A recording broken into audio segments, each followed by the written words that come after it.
Subscribe करें और bell दबाएं ताकि कोई खबर रह न जाए।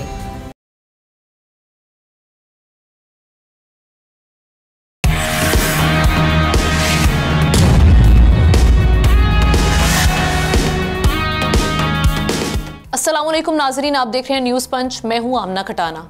आगाज में बात करेंगे 5 अगस्त कश्मीरियों की तारीख का वो स्याह दिन है जब 2019 में मोदी सरकार ने आर्टिकल 370A मनसूख करके ना सिर्फ कश्मीर की शनाख्त छीनी बल्कि मजालिम का एक नया बाब रकम किया। इन 6 साल में भारतीय फौज के हाथों कश्मीरियों की जिंदगियां जहन्नुम बना दी गई। बेरोजगारी खतरनाक हद तक बढ़ चुकी है। मकबूजा कश्मीर में हर दूसरा नौजवान रोजगार से महरूम है। दूसरा, भारत ने कश्मीरियों की तहरीक आज़ादी को दबाने के लिए हर हद पार की, हत्ता कि इज्तिमाई ज़्यादती को भी बतौर हथियार इस्तेमाल किया गया। 1989 से 2020 तक 11,224 कश्मीरी ख़वातीन भारतीय फ़ौज की जिनसी दरिंदगी का शिकार बनी, जिनमें हज़ारों आज भी इंसाफ की मुंतज़र हैं। पिछले 6 साल में हज़ारों नौजवानों को लापता किया गया, सैकड़ों पैलेट गन से नाबीना किए गए।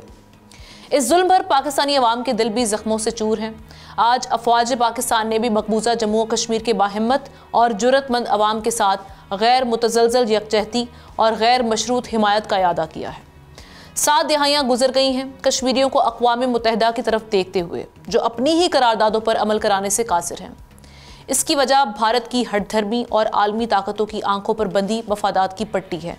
लेकिन क्या अब वक्त आ चुका है, जो अब सिचुएशन बन रही है जब भारत को अपने ही स्ट्रेटेजिक पार्टनर, जो में उनका स्ट्रेटेजिक पार्टनर अमेरिका, वहाँ से मुख्तलिफ़ किस्म के प्रेशर टैक्टिक्स का सामना है, थ्रेट्स का सामना है और वो सपोर्ट हासिल नहीं है।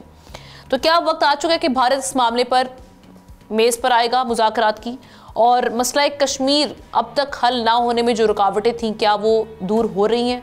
पाकिस्तान की एफर्ट्स किस हद तक हैं? इसी पर बात करने के लिए आगाज़ करते हैं गुफ्तगू का। एहतशामुल हक साहब सीनियर एनालिस्ट हमारे साथ मौजूद हैं। ब्रिगेडियर रिटायर्ड हारिस नवाज साहब सीनियर डिफेंस एनालिस्ट ने भी हमें ज्वाइन कर चुके हैं। थैंक यू सो मच, आप दोनों को प्रोग्राम में वेलकम करते हैं। एहतशाम साहब, आपसे आगाज़ मैं करूँगी। सबसे पहले तो अब तक जो मसला कश्मीर हल ना हुआ, इसमें आप क्या रुकावटें आज तक समझते रहे हैं, और पाकिस्तान की जानिब से जो की जाने वाली एफ़र्ट्स थी, आप समझते हैं कि वो सफिशेंट हैं या मज़ीद इसमें हमें एफ़र्ट्स को तेज़ करना चाहिए? देखिए हमने ये बात तो मेरा ख्याल है हिंदुस्तान की मीडिया को भी समझ आ रही है और उनकी एलीट को भी समझ आ रही है और सारी सियासी जमातों को भी समझ आ रही है कि बावजूद इस कदर जिसको कहते हैं जुल्म ज्यादती करने के, आप देख रहे हैं कि वो वहाँ पे आज़ादी हासिल करने की तड़प जो है लोगों में ख़त्म नहीं हो रही। तो ये ख़ास तौर पे सिलसिला 2016 जुलाई 2016 को शुरू हुआ था, जब बुरहान वानी एक 22 साल के नौजवान को कत्ल किया गया था, शहीद किया गया था। उसके बाद से अनस्टॉपेबल है ये जद्दोजहद। पाकिस्तान का कसूर ये है कि पाकिस्तान सियासी तौर पे, इक़्तिसादी तौर, पॉलिटिकल मॉरल और सफारती जो है ना वो सपोर्ट उनको दे रहा है। अब देखें ना, ओवर द ईयर्स अमेरिका के हिंदुस्तान की ये बात करना कि जी पाकिस्तान दरअंदाजी करवा रहा है, दहशतगर्दी करवा रहा है, अब over the years international media ने भी साबित कर दिया। आपने देखा 2 साल पहले वॉशिंगटन पोस्ट, न्यूयॉर्क टाइम की टीमें गई थी, वहाँ से उनको न्यूयॉर्क टाइम के नुमाइंदे को निकाल दिया गया था। बड़ी भरपूर रिपोर्ट्स थी कि कितने सिस्टमेटिक तरीके से हिंदुस्तान वहाँ पे डेमोग्राफी चेंज कर रहा है।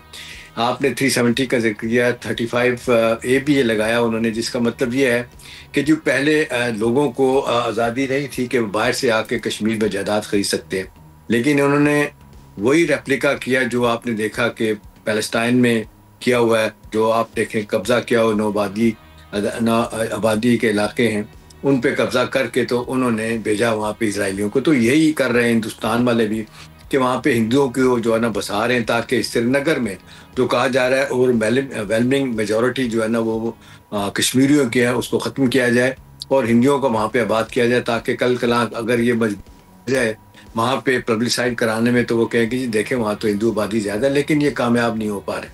अब ज़्यादा परेशानी उनके लिए हमने ये है कि इंटरनेशनल मीडिया जो है ना, जो पहले हम देखते हैं कि माज़द खान लहजा था, अब वो खुल के बातें कर रहा है। मैं अभी थोड़ी देर पहले देख रहा था आपके प्रोग्राम से पहले अल जज़ीरा टीवी की एक रिपोर्ट, जिस तरीके से वहाँ पे ना सिर्फ मुसलमान और सिख और बाकी अक़लियतें और साथ साथ बंगालियों के साथ जो जुल्म हो रहा है, इतना ज़बरदस्त तरीके से वेस्ट बंगाल में मुसलमानों को मारा जा रहा है, बंगालियों को, और कईयों की लाशें उठा के वो सड़क पे फेंक रहे हैं। तो देखें पाकिस्तान का मौक़िफ़ तो बड़ा वाज़ेह है कि जो वादे किए गए थे इंटरनेशनल कम्युनिटी की तरफ से वहाँ पे इस्तफसार राय करवाया जाए, वो नहीं करवाया जा रहा। दूसरा ये कि पाकिस्तान बार बार कह रहा है कि जुल्म ज्यादती बंद की जाए, उनको आज़ादी दी जाए और कुछ तो कम अज़ कम वहाँ पे जो उनके ह्यूमन राइट्स हैं वो उनको देखा जाए, उनकी शहरी आज़ादियाँ जो उनको देखा जाए, लेकिन इस पर कुछ नहीं हो रहा। हिंदुस्तान ये कह रहा है कि जी ये पाकिस्तान बिल्कुल खामोश हो जाए, कोई बात ना करे, हमारी हेजेमनी कबूल कर ले। अब तो हेजेमनी उनकी कोई छोटे मुल्क नहीं कबूल कर रहे उनके। आप देख लें मालदीव, बांग्लादेश और श्रीलंका, वो उनकी बात सुनने के लिए तैयार नहीं, तो बुनाए बैठे, उनको नहीं समझ आ रही क्या किया जाएगा। इंपॉर्टेंट बात आमना ये है कि आप देखने प्रेसिडेंट ट्रम्प ने 2 से 3 दफा, इस दफा भी पहले भी कह चुके हैं जी मैं सालसी कराने के तैयार हूँ, और अमेरिका बार बार कह रहा है कि कश्मीर एक डिस्प्यूटेड टेरिटरी है जिसपे हिंदुस्तान को बड़ी तकलीफ होती है। यूरोपियन यूनियन भी आज, पूरा इंटरनेशनल मीडिया भी कहता है ये न्यूक्लियर फ्लैश पॉइंट है कश्मीर, इसका मसला हल होना चाहिए, और ये कोई मानने के लिए तैयार नहीं। भारत कहता है जी टूट अंग है, हमारे आइन का हिस्सा में बना दिया गया, लेकिन लोग मानने के लिए तैयार नहीं। अब होना ही चाहिए कि या तो ये कि थोड़ी बहुत आज़ादी दे के जुल्म ज्यादती कम करके तो लोगों को हार्ट्स एंड माइंड विन किए जाते कश्मीरियों को, वो नहीं किया गया। और 7 लाख की फौज रखने के बावजूद भी आमना इस वक्त सूरत हाल है कि पब्लिक ओपिनियन के खिलाफ है। अब मीडिया भी उनके खिलाफ बातें कर रहा है, अगरचे कम लोग हैं लेकिन बातें हो रही हैं, इंटरनेशनल सतह पे इस बात पे बात की जाती है। और हालिया पाकिस्तान भारत का जो तनाज़ा जिसमें मार लगी उनको, उसके बाद दुनिया ने कहना शुरू कर दिया कि असल मसला बोन ऑफ कंटेंशन कश्मीर है, इसको हल करने की जरूरत है। लेकिन हिंदुस्तान इस तरफ नहीं आ रहा।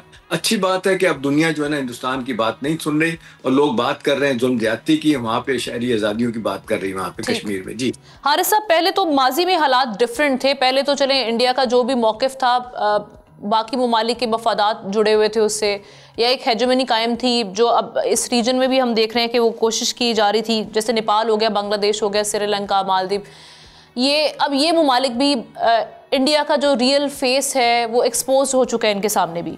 और फिर उसके बाद हम अमेरिका की बात करते हैं। अब तो जिस तरह से एहतशाम साहब भी बात करें कि इंटरनेशनली भी अब इस बारे में बात की जा रही है कि ये फ्लैश पॉइंट है, पाकिस्तान कहीं ना कहीं अपने नैरेटिव को साबित करने में कामयाब हो चुका है कि कश्मीर जब तक इस पर बात नहीं होगी ये वोलेटाइल रहेगा रीजन।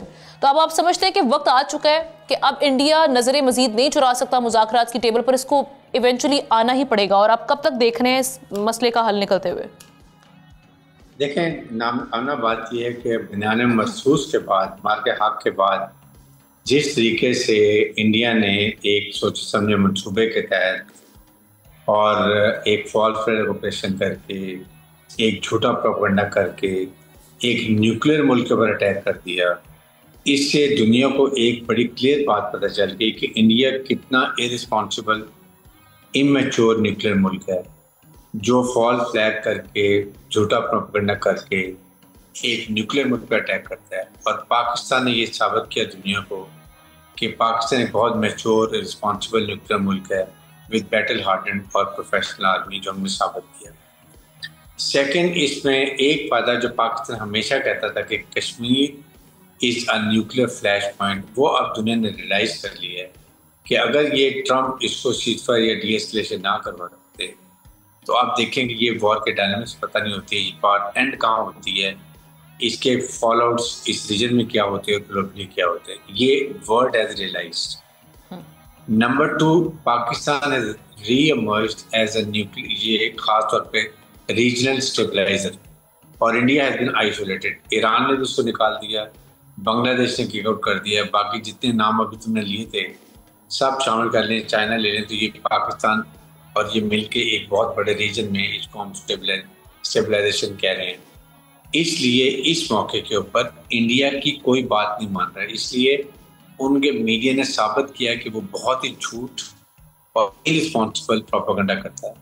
और पाकिस्तान मीडिया जो बहुत ही रिस्पॉन्सिबल तरीके से वो उन्होंने इस बार रिपोर्टिंग की है।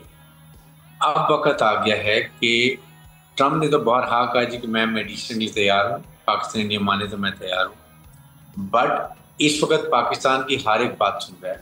हमारे चीफ मार्शल आसिम मुनीर को हर एक इन्वाइट कर रहा है, चाहे आप अमेरिका की बात करें, यूरोपियन यूनियन की बात करें, टर्की की बात करें, मिडिल ईस्ट की बात करें, चाइना बात करें, एवरीबडी इज इन्वाइटेड। सो हमें इस वक्त इसको स्ट्रांगली कहना चाहिए कि हम जो ये भी बात करेंगे हम नेगोशिएशन के तैयार हैं, लेकिन नेगोशिएशन तब होंगी जब इंडिया ये चाहता है कि सिर्फ टेररिज्म पे बात हो।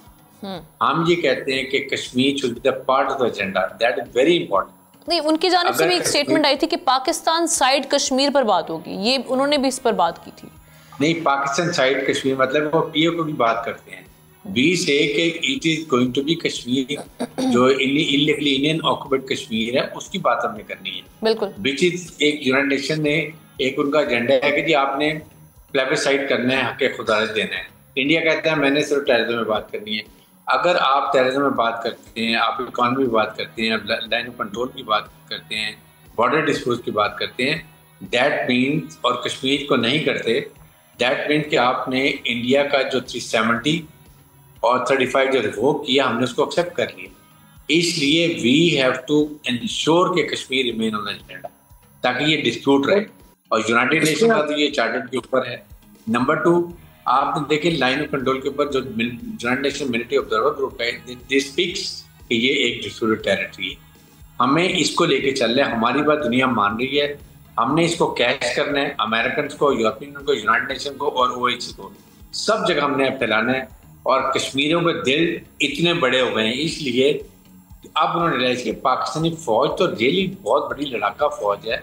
6 गुना दुश्मन को हमने घुटने टेक 4 घंटे कर दिए। मीन्स इसकी एक और बड़ी साहब एक और चीज की डायमेंशन है।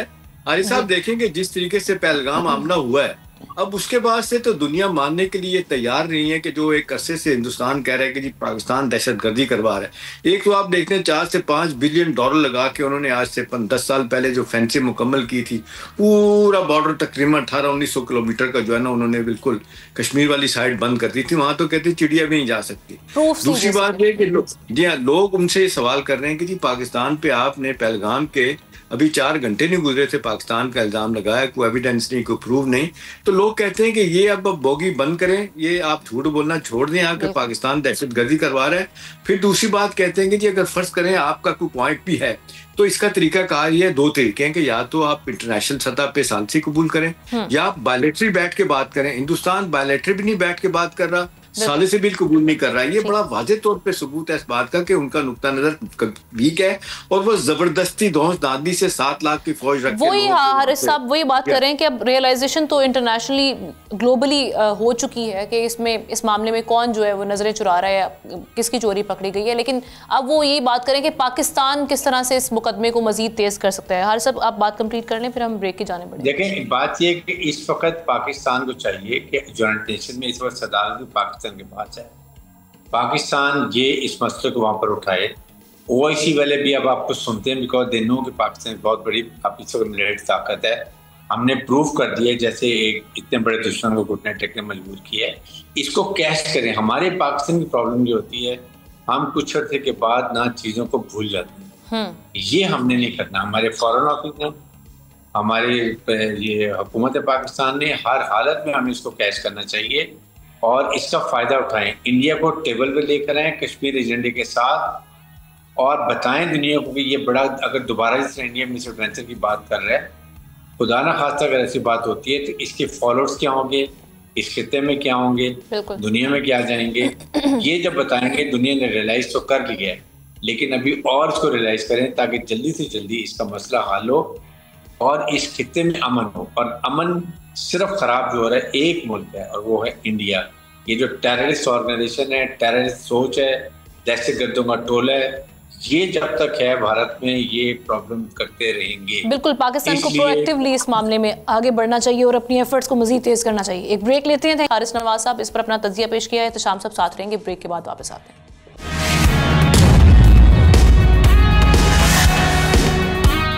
वेलकम बैक नाजरीन। एक बार फिर भारत की बात करेंगे। रशिया से तेल की खरीदारी और फिर इससे मुनाफा कमाना इंडिया को महंगा पड़ गया। अमरीकी सदर ने नाराजगी का इजहार करते हुए भारत पर मजीद टैरिफ लगाने का ऐलान कर दिया है। इससे पहले अमेरिका ने भारत पर 25% टैरिफ आयद किया था।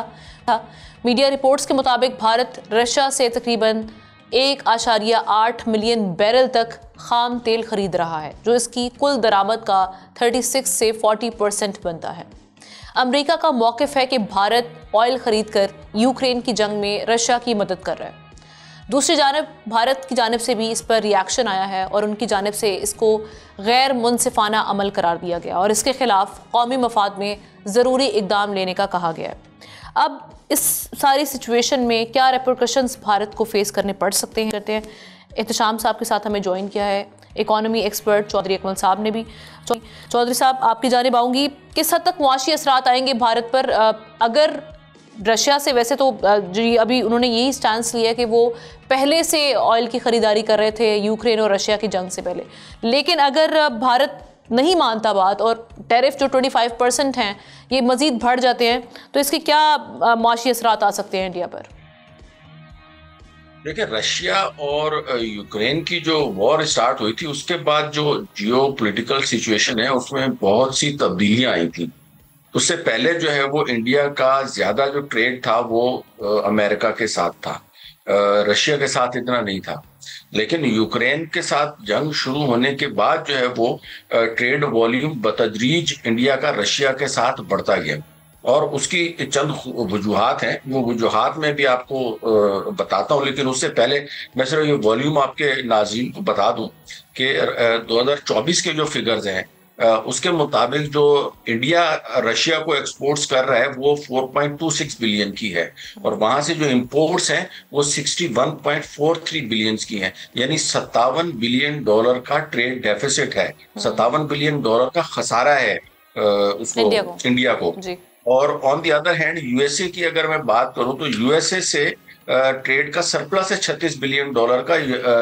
अमेरिका का जो है वो इंडिया 77.5 बिलियन की एक्सपोर्ट्स करता है और वहां से सिर्फ $40 बिलियन की जो है वो इंपोर्ट्स करता है। तो 36 बिलियन का सरप्लस है। इसके बावजूद जो है वो इंडिया की जो तरजीह है वो रशिया है और जो आइटम्स वहां से जो इंपोर्ट करता है उनमें ज्यादातर क्रूड ऑयल आजकल इंपोर्ट कर रहा है रशिया से इंडिया। और दूसरा जंगी साजो सामान। वजह आप क्या समझते हैं अगर इतना जी? उसकी वजह ये है कि रशिया के ऊपर जब पाबंदियां लगाई थी अमेरिका ने, उसके बाद एक और रास्ता निकाला गया जिसकी वजह से अब हो ये रहा है कि जो इंडिया के इन्वेस्टर्स हैं उन्होंने तकरीबन $20 बिलियन की इन्वेस्टमेंट वहां के ऑयल के कंपनीज में भी और ऑयल इंफ्रास्ट्रक्चर में रशिया में की है और उन्होंने भी की है, रशिया ने भी। अब इंडिया क्या कर रहा है, इंडिया वहां से तकरीबन जो ऑयल है वो इम्पोर्ट कर रहा है, कच्चा तेल जिसको हम बोलते हैं, उसको अपनी रिफाइनरीज में प्रोसेस कर रहा है और रिफाइनरीज में प्रोसेस करने के बाद उसको बेच रहा है। और आप हैरान होंगी कि उसकी जो बेचना है तकरीबन 70.13 बिलियन का जो है ना वो तेल बेच रहा है, जिसमें 1/3 जो है वो यूरोपीय यूनियन को जो कंट्रीज हैं या G7 के जो कंट्रीज इनफैक्ट मैं कहूंगा उनको जो है वो ये तेल बेच रहा है। यानी एक तरफ अमेरिका ने पाबंदियां लगाई हैं रशिया के ऊपर कि आप तेल नहीं बेच सकते, तो उन्होंने ये इनडायरेक्ट रास्ता निकाला कि ठीक है जी हम एक्सप्लोर करते हैं, आपको बेचते हैं, आप जो है वो आगे भेजो, $30 पर बैरल का उसको वो दे रहा है। उसके बाद जो रशिया को दूसरा फायदा जो इंडिया जो है वो रशिया से ले रहा है वो वहां से जो जंगी साजो सामान है जिसमें उनका S-400 सिस्टम है और उसके बाद अब मिग तैयारे हैं, तो ये दो जो बड़े आइटम्स हैं ये रशिया से वो ले रहा है। ऑल दो के ट्रेड डेफिसिट है उसके साथ रशिया के साथ, लेकिन वो उसको ट्रेड सरप्लस में चेंज कर रहा है इसी ऑयल को एक्सपोर्ट करके। तो ये उसके लिए एक नई इंडस्ट्री बनी और इसी वजह से वो अमेरिका की बातों में नहीं आ रहा है, क्योंकि अमेरिका को जो चीजें भेज रहे हैं ना, अमेरिका जो है वो अमेरिका को भी उसकी जरूरत नहीं है इंडिया की। इंडिया में जो है ना अमेरिका जो चीजें भेज रहा है, अगर मैं उनके आइटम के नाम आपको बताऊं, उसमें $10 बिलियन की तो सिर्फ ज्वेलरी है जो कि लग्जरी आइटम्स में आती है। इसी तरीके से इलेक्ट्रॉनिक्स के आइटम हो गए, फार्मास्यूटिकल और इस तरह के, जिसकी वजह से अमेरिका को भी कोई बहुत ज्यादा फर्क नहीं पड़ेगा। सही, चलिए एहतशाम साहब का टेक लेते हैं। एहतशाम साहब ये एक फाइनल बात करूं, फाइनल बात एक कर दूं, ये जो डोनाल्ड ट्रंप साहब ने ये कहा है ना कि जी पाकिस्तान जो है ना, इंडिया पाकिस्तान से तेल खरीदेगा, उसका भी सब्सटेंस है कि इस वक्त जो हालात हैं उनको सामने रखते हुए फील्ड मार्शल आसिम मुनीर ने जिस तरीके से अमेरिका के साथ और चाइना के साथ टाइज बढ़ाई, तो पाकिस्तान भी सेम इसी टाइप की डील ईरान के साथ कर सकता है। पाकिस्तान ईरान से कच्चा तेल ले, यहाँ पे अपने रिफाइनरीज में जो है ना उनको प्रोसेस करे और उसके बाद इंडिया को भी बेचे, बहुत सारे चैलेंजेस भी हो सकते हैं। एहतशाम साहब, आप इसको किस तरह से एनालाइज करेंगे सारी सिचुएशन को? क्या इंडिया निकल सकता है ये प्रेशर लेकर रशिया के साथ जो मामला था, क्योंकि वहां से तो फवायद कितने ज्यादा हैं जो चौधरी साहब ने बता दिया, और अगर ऐसा नहीं है तो क्या अमेरिका की जानिब से मजीद प्रेशर आ सकता है, किस किस्म का? देखिए आमना की इस वक्त सूरत हाल दुनिया में इस वक्त ये है कि पूरी दुनिया की सियासत जो है ना वो एक शख्स के गिर्द घूम रही है, वो प्रेसिडेंट ट्रंप है। वही यूरोपियन यूनियन जो कई हवालों से इनकी मुखालफत कर रहा था, बहुत से हवालों से इनके साथ खड़ा हो गया आके। देखिए ये जो यूक्रेन और रशिया की जंग है, इसने डायनामिक्स चेंज करनी है। वही अमेरिका, वही प्रेसिडेंट ट्रंप जो कहते थे जी 2016 का इलेक्शन के बारे में उनको कहा जाता था, उनके मुखालफिन ने इल्ज़ाम लगाया कि तुम्हें मदद की है बहुत से हवालों से प्रेसिडेंट पुतिन ने इलेक्शन जीतने में, जो पिछला इलेक्शन जीता था। तो या तो बहुत दोस्ती थी। अब यह है कि जिस तरीके से अब प्रेसिडेंट ट्रंप रिएक्ट कर रहे हैं, अब आपने देखा कि 50 दिन का टाइम दिया था उन्होंने प्रेसिडेंट पुतिन को कि जंग बंद करो। अब 50 दिन से वो 10 दिन पे आ गए। 10 दिन जो है ना वो ख़त्म हो रहे हैं आमना जुमेरात वाले दिन। जुमे को एडिशनल जो है ना वो सैंक्शन लगाने जा रहे हैं प्रेसिडेंट ट्रंप। किस पे? पुतिन पे भी, रशिया पे भी, और इसी तनाजर में हिंदुस्तान पे भी एडिशनल जो है ना वो सैंक्शन लगने जा रही है 25% टैरिफ के अलावा। उसकी बुनियादी वजह है कि आज president Trump, America, European union, they think alike. उनका ख्याल है कि रूस जो जंग को सस्टेन कर रहा है यूक्रेन के खिलाफ, उसकी बुनियादी वजह में से जो ज़्यादा वजूहत है वो अपना कहते हैं हिंदुस्तान का जो है ना एनर्जी और डिफेंस परचेजेस रशिया से है। वो बिलियन ऑफ डॉलर जो है ना रशिया के पास जा रहा है रूस, इसलिए वो जंग लड़ रहा है। अभी देखें यूरोपियन यूनियन की प्रेसिडेंट ने भी, उनके बाकी लोगों ने सख्त रिएक्ट किया है कि एक तो ये है कि आप तेल ले रहे हैं और दूसरा जैसे चोई साहब भी कर रहे हैं कि ये तेल खरीद के ओपन मार्केट में भी बेच रहे हैं। वही काम जो है ना वो ईरान कर रहा है कि तेल बेताशा है, खरीदने वाला कोई नहीं है, ओपन मार्केट में वो स्मगल करके बेचते हैं या ओपन मार्केट में आधे से कम कीमत पे बेचते हैं। अब यह कि वही अमेरिका आमना जिन्होंने बावजूद स्टेट डिपार्टमेंट की सैंक्शन के एक बहुत बड़ी फेवर हिंदुस्तान को की थी कि उन्होंने इजाज़त दी थी कि आप ईरान से भी और रशिया से भी असला खरीद सकते हैं, दोनों पे सैंक्शन लगी हुई थी। लेकिन जब आपने देखा इसका नाजायज फायदा उठाया गया, प्रेसिडेंट ट्रंप की, प्रेसिडेंट पुतिन ने बात नहीं सुनी। उनका यह ख्याल है कि मैं प्रेसिडेंट अपना पुतिन का कि मैं जंग जीतने वाला हूँ, उससे नतीजतन आज प्रेसिडेंट ट्रंप भी और यूरोपियन यूनियन में उनसे सख्त नाला है। इसी तनाजर में हिंदुस्तान के ऊपर भी आप देख लें बबा आ रही है, ये एडिशनल सैंक्शन वो लगने जा रही हैं। आज देख लें, वैसे तो जिस तरह आपने भी बताया कि वो कहते हैं जी गैर मुनसिफाना है ये पाबंदियाँ, लेकिन ये गूदी मीडिया जो है उसने तो आपने देखा कि इंतहाई गलीज जुबान इस्तेमाल करना शुरू कर दिया प्रेसिडेंट ट्रंप के बारे में। यानी कहा है कि जी ये ज़ियान बक रहा है, वो पागल हो गया है, वो ये हो गया, वो हो गया। इससे भी आप देखें कि वहाँ पे जो है ना एडमिनिस्ट्रेशन के लोग बड़े सख्त नाराज़ हैं और ये हिंदुस्तान के लिए जो है ना मुश्किलात पैदा होती चली जा रही हैं। अब चाइनीज़ तो पहले ही उनको बार बार कह चुके हैं कि आपका तरीका सर, लेकिन रशिया की सिचुएशन अलग है, रशिया की पोजीशन अलग है। इंडिया उस तरह से प्रेशर आप समझते हैं कि ले सकेगा? नहीं ले सकेगा, बिल्कुल नहीं ले सकेगा। अभी देख लें जो टैरिफ के मामले पे उन्होंने 25% लगाए हैं और जिस तरीके से आपने देखा कि अमेरिका जो वो प्रेसिडेंट ट्रंप कह रहे हैं कि पूरी दुनिया में फ्लीस कर बादाम और अखरोट, वहाँ से जो आप देख लें कि 55% बादामों पे, 70% अखरोट पे, इसी तरह और चीज़ों पे जनाब वो आपने इम्पोर्ट ड्यूटी हिंदुस्तान लगाता था, उसको उन्होंने कहा कि ख़त्म करें, तो उसको ख़त्म करने की कोशिश की जा रही है। मेरा ख्याल है हिंदुस्तान के लिए वक्त आ गया कि हमने आखिरी बात यह है कि उनको अब ये जिसको कहते हैं सोल सर्चिंग करनी पड़ेगी। वे एक मुद्दत से उन्होंने जिसको कहते हैं रशिया से भी फ़ायदा उठाया, अमेरिका से भी फ़ायदा उठाया, लेकिन अमेरिका बिल्कुल डिफरेंट अंदाज में सोच रहा है। वो ब्रिक्स को भी देख रहा है कि ब्रिक्स में हिंदुस्तान का रोल है। वो समझते हैं कि जानबूझ के ब्रिक्स से ममालिक जिसमें इंडिया आगे आगे उनके डॉलर को कमज़ोर कर रहा है। तो मेरा ख्याल है ये कई हवालों से तो हमारे लिए ब्लेसिंग इन डिस्गाइज है। लेकिन अच्छी बात है कि हिंदुस्तान को आज जो एक अरसे से हम देख लें धौंस धांधली से अपनी बातें मनवाता था, आज जयशंकर कोने में खुदा बैठा है जो अपने आप को दुनिया का सुपर सफारतकार समझता था। हिंदुस्तान की सफारतकारी नाकाम हो गई है, डोमेस्टिकली इंटरनेशनली लोग उनके खिलाफ हो रहे हैं। तो मेरा ख्याल है अब ये अच्छी बात है कि दुनिया देख रही है कि हिंदुस्तान जो है ना बजाय मामलात को बेहतर करने में खराबी की तरफ जा रहा है। यूक्रेन की जंग के बाद तो हिंदुस्तान के लिए मुश्किलात बढ़ गई। बिल्कुल ठीक है, thank you so much Ehtesham साहब, आपका शुक्रिया अदा करते हैं। चौधरी अकमल साहब हमारे साथ ही रहेंगे, एक और स्टोरी उस पर ब्रेक के बाद डिस्कस करेंगे।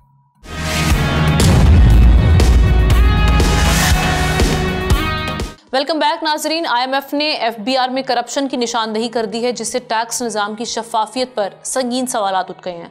Governance and corruption diagnostic report में ये बताया गया है कि FBR का टैक्स प्रोसेस करप्शन के मौके से भरा पड़ा है। रिपोर्ट में पाकिस्तान पर जोर दिया गया है कि टैक्स निज़ाम को आसान, शफाफ और करप्शन फ्री बनाया जाए और इसकी जामे हिकमत अमली तैयार करके मई 2026 तक रिपोर्ट पेश की जाए। इसके अलावा बजट में पेचीदगियां दूर करने, पार्लियामेंट की मंजूरी के बगैर सप्लीमेंट्री ग्रांट्स पर पाबंदी जैसे इकदाम करने का भी मुतालबा IMF की जानिब से किया गया है। इसको किस तरह से मामला को देख रहे हैं? चौधरी अकमल साहब हमारे साथ मौजूद हैं। चौधरी साहब, आप ये समझते हैं कि ये जो अभी टैक्स टारगेट जो हम अचीव नहीं कर पाए थे गुज़श्ता माली साल में, उसमें एक सबसे बड़ी रुकावट ये जो अभी IMF ने एक इंडिकेट भी किया है, FBR में होने वाली करप्शन, आप समझते हैं ये इसी वजह से टैक्स टारगेट अचीव नहीं हुआ और इतना बड़ा शॉर्टफॉल था? अब एहतसाब होगा इस मामले पर? बिल्कुल ऐसा ही है। जो सबसे बड़ी वजह है टैक्स टारगेट पूरा ना होने की, टैक्स की जो कलेक्शन है उसमें कमी होने की, या जो पोटेंशियल टैक्स पेयर्स हैं उनसे टैक्स हासिल ना करने में करप्शन का जो है वो सबसे बड़ा रोल है। और भी बहुत सारे वजूहात हैं, लेकिन ये सबसे एक बड़ी वजह है। उसकी वजह यह कि हमारे यहाँ सिस्टम ही ऐसा है जिसमें जो है वो एक तो होता है ना, ह्यूमन इंटरेक्शन होता है कि कोई उसका नोटिस भेजा जाएगा, फिर नोटिस के बाद उसको या उसके टैक्स पेयर के वकील को बुलाया जाएगा, फिर वो हेयरिंग्स होती हैं, उस हेयरिंग्स के दौरान ही फिर चीजें आइडेंटिफाई करते हैं कि जी आपका आपने ये भी नहीं भरा, ये भी नहीं भरा, और वहीं से जो है ना ये करप्शन के सिलसिले का आगाज होता है। IMF ने भी इसी तरफ पॉइंट आउट किया है कि आपका जो सिस्टम है जिसमें आप लोग रिटर्न्स को फाइल करने के बाद उसके बाद जो प्रोसीजर्स होते हैं, ऑडिट से रिलेटेड प्रोसीजर्स है, या इवन उसमें जो लोग अपनी इनकम डिक्लेयर करते हैं वो भी कोई रीजनेबल नहीं होती। जिसने जितना टैक्स पे किया हुआ होता है उतनी वो इनकम शो कर देते हैं और दैट्स ऑल। उसके नतीजे में जो है ना वो अगेन FBR की परफॉर्मेंस जो है वो अप टू द मार्क नहीं होती। और इसको जो है वो IMF ने पॉइंट आउट किया है अपने उन्होंने 2026 तक इनसे कहा है कि आप इसमें इस्लाहात लाएं और इसको सही करें। और मेरे ख्याल में ये वक्त की एक अहम जरूरत है कि जो स्ट्रक्चरल रिफॉर्म्स जो करनी चाहिए FBR को, खास तौर पे जो ट्रेडर्स हैं जिनके ऊपर पॉइंट ऑफ सेल के हवाले से जो सॉफ्टवेयर इंप्लीमेंट करने हैं, उसके बाद दीगर जो टैक्स से बाहर जो सर्किल्स हैं या लोग हैं उनको जो है टैक्स नेट में लेके आना है। There are number of areas जहां पे जो है वो वर्किंग। तो आपका समझते हैं अकाउंटेबिलिटी क्यों नहीं की जाती ये सारे मामलात की? अगर IMF इससे आगाह हो चुका है तो ऑब्वियसली ये गवर्नमेंट ऑफ पाकिस्तान भी इससे आगाह होगा कि इस तरह के मामलात वहां पर चल रहे हैं इस इदारे में। देखिए हर जगह पे आपको पता है ना वेस्टेड इंटरेस्ट हैं, लोगों के कन्फ्लिक्ट ऑफ इंटरेस्ट हैं, और सबसे बढ़ के जो है वो नियत की जो है वो कमी है। मतलब कोई चाहता ही नहीं है ना कि मतलब अगर मैं फर्ज करें एक टैक्स ऑफिसर हूँ लेट से, और मुझे लग रहा है कि मुझे आसानी से फाइनेंशियल बेनिफिट्स हासिल हो सकते हैं, इसी तरीके से अगर मैं टैक्स पेयर हूँ तो मैं जो है ना वो ज्यादा टैक्स पे करने के बजाय अंडर द कारपेट अगर मैं उनको पैसे दे देता हूँ अंडर द टेबल, तो ये मेरे लिए आसान है ना। इसलिए जो है वो ये बड़े मुश्किलात का सामना करना पड़ रहा है कि इस कल्चर को जो है ना वो हम किसी भी तरीके से खत्म नहीं कर पा रहे। जबकि दूसरे ममालिक में अगर हम ये कह सकते हैं जो बिजनेस कम्युनिटी के कंसर्न्स थे FBR के रोल को लेकर वो किसी हद तक दुरुस्त थे। जी, बिजनेस कम्युनिटी के जो कंसर्न्स उन्होंने शो किए थे, खासतौर पे अरेस्ट की पावर्स हैं बेतहाशा, और उसके बाद उनको मतलब इतनी अपॉर्चुनिटीज मिल जाएंगी। अच्छा, इसमें मैं यहाँ पे ये भी नहीं कह रहा हूँ कि बिजनेस कम्युनिटी की तरफ से कोई मसला नहीं था, उनकी तरफ से भी बहरहाल इश्यूज हैं। टैक्स के पेमेंट में जो है ना वो लोग भी ज़ाहिर करते हैं अपने जो हिसाब किताब होता है, लेकिन जो है वो FBR ने या इस वक्त हुकूमत ने भी जो स्ट्रेट अवे रूल्स पास कर दिए कि जी पकड़ धकड़ शुरू करो और फिर उसको बंद करो और उससे पैसे निकालो, तो उससे तो डेफिनेटली करप्शन में जो है ना वो इजाफा ही होगा, उसमें कमी तो नहीं होगी।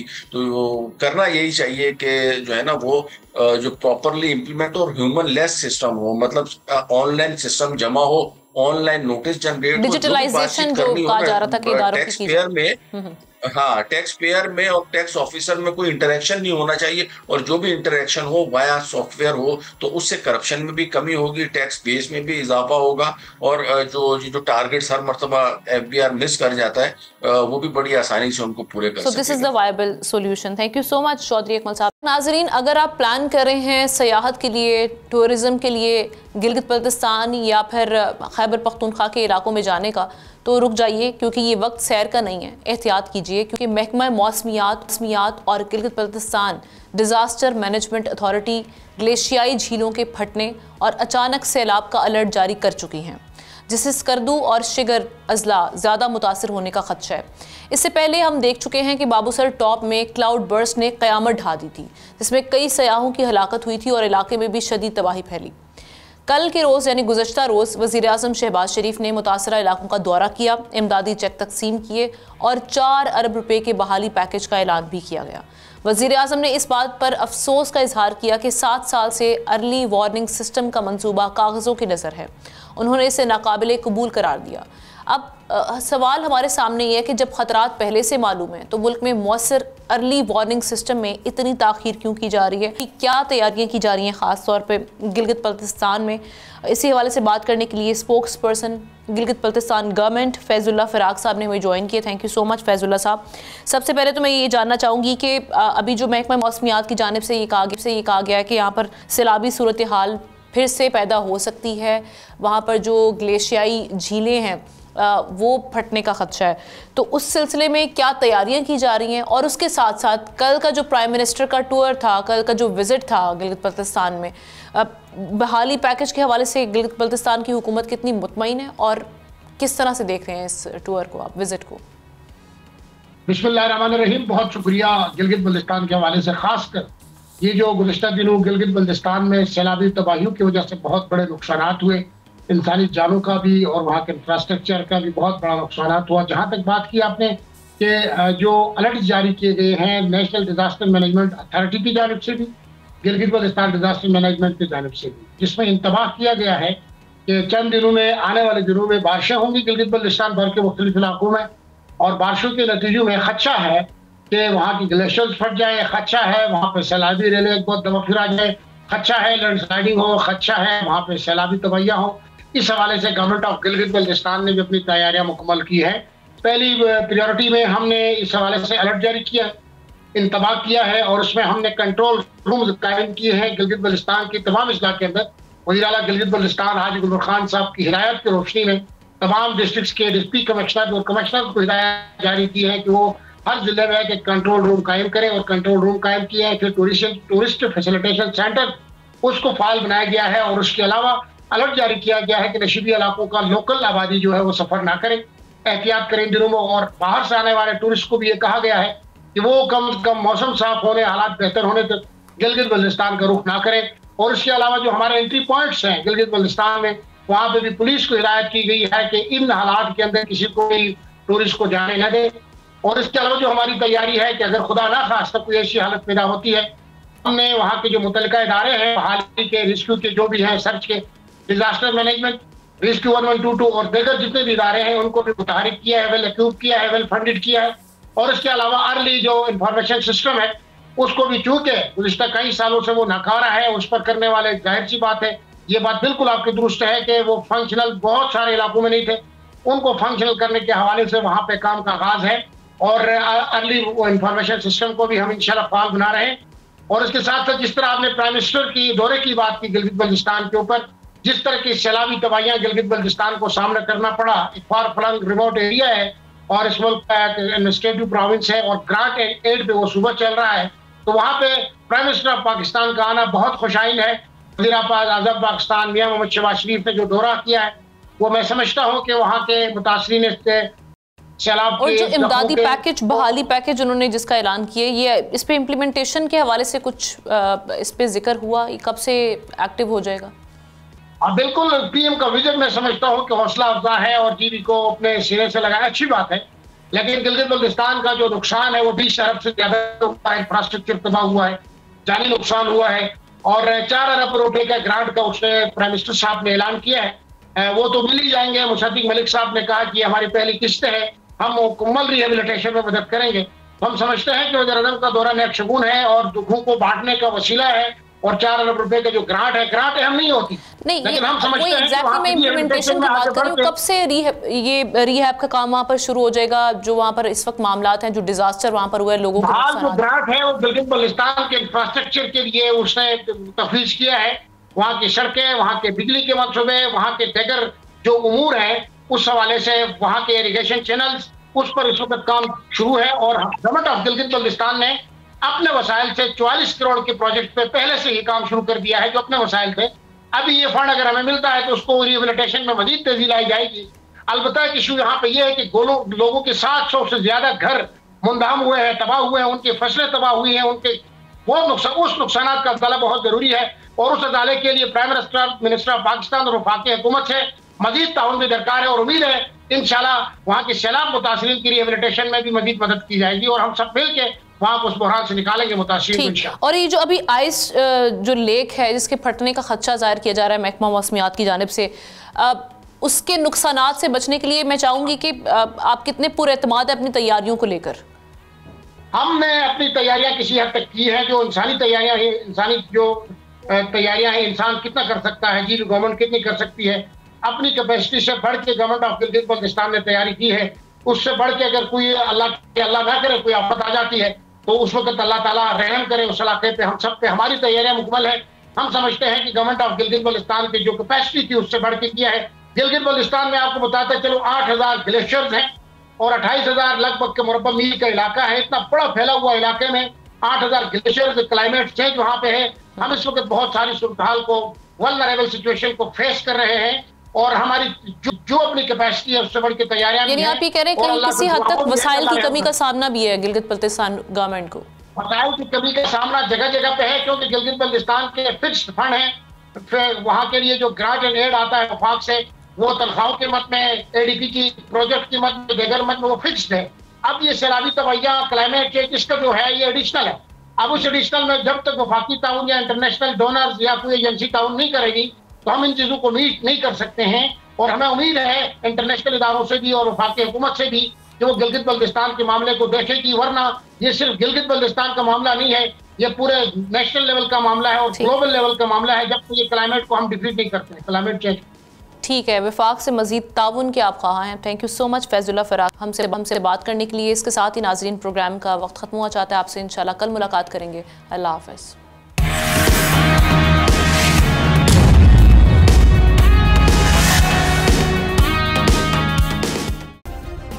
सब्सक्राइब करें और बेल दबाएं ताकि कोई खबर रह न जाए।